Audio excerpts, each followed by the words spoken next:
मित्रांसाठी आपण किती दूर जाऊ शकतो आणि परंपरा वाचवण्यासाठी कॉलेज फेस्ट पुरेसा असतो का? तर आज बोलूया लावणी, फ्रेंडशिप आणि रिवायव्हलच्या नावाखाली आलेल्या जबराटबद्दल.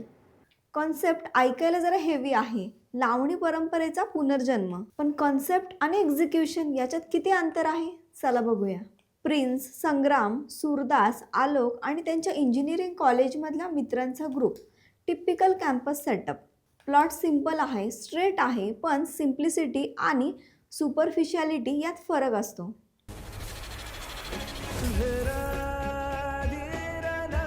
मला वाटतं तू जावं आणि निशाला सगळं खरं सांगावं. आपल्याला माहिती ना आपण काय करतोय, का करतोय. तुझं मनात आणलं किंवा ठरवलं तर कुठली गोष्ट करू शकतो. मी माझा भूतकाळ कधी विसरूच शकणार नाही. अरे अशक्य गोष्टच प्रयत्नाने शक्य होती. संकटाची माळच लावावं लागणार आहे त्यांच्या अंगावर. प्रगती कोळगे यांची डायरेक्शन फंक्शनल आहे, पण डीपर सबटेक्स्ट एक्सप्लोर होत नाही.